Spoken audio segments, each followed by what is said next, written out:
Battlefield Hardline takes the series away from the military settings of past installments, instead throwing you into the war on crime as Miami cop Nick Mendoza. How much of a difference does this make? Well, we've played a couple of missions and are here with some new footage to show you how Hardline's single-player campaign will differ from that of previous Battlefield games. This drug war's no joke.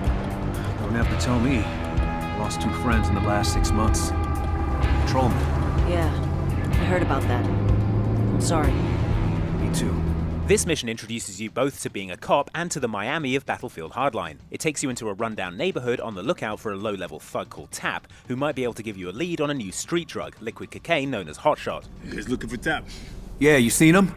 Nah, but it sounds homie Bricks over with Tap's crew over there on 12th Street. After a brief friendly chat with Tap, nice guy, we get to try out one of the new gadgets you'll be using a lot in Battlefield Hardline, the scanner. You can use this to tag enemies, listen in on conversations, and, follow Tap and make sure he doesn't get killed or whatever, because that's on you. Your scanner's connected to every local and federal database. Follow him with your scanner to make sure he doesn't blow this. The scanner can also be used to scan rooms for evidence. It'll vibrate when it's near something that you can scan, so you shouldn't miss much, and it will also identify criminals with outstanding warrants. There's a bonus in it for you if you arrest these guys. What was that? Shitbags down. Send the paddy wagon. Speaking of arresting people, that's something you can do now as well. The left bumper is now the freeze button, causing you to flash your badge, which should be enough to get enemies to surrender. If there's more than one perp, however, you'll have to keep your weapon trained on them to maintain control, switching between targets to stop the situation getting out of hand. Your move, creep. Okay now. What's striking about this mission in Battlefield Hardline is just how much stealth is involved. Yes, you could run into this abandoned school, guns blazing, but the game definitely steers you towards the stealthy option. Enemies have awareness arcs over their head that gradually fill as they become aware of you, letting you know when you need to get out of sight, and they also have vision cones on your minimap. You can also throw coins to distract enemies, separating groups to take them out one by one.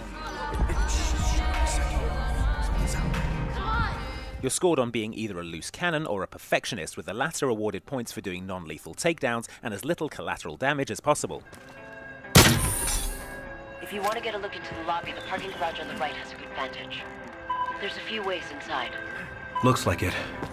For this second, more firepower-focused mission, we jump ahead in the game to where you and your ragtag team are trying to access a penthouse apartment heavily guarded by private security. Once again, the scanner comes in handy, letting you tag enemies and listen in on conversations that might clue you into security vulnerabilities. In my experience, though, I find most security systems are vulnerable to me ziplining in through the window and shooting everyone. Let's see how that goes.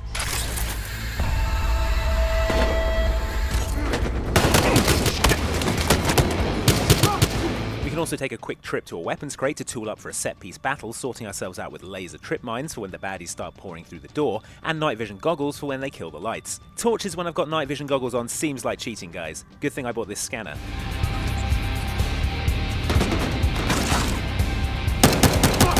So that was some gameplay from Battlefield Hardline, which is coming our way in March 2015. Thanks for watching, and subscribe for more on the game as soon as we get it. Now, if you'll excuse me, I need to get back to my important detective work.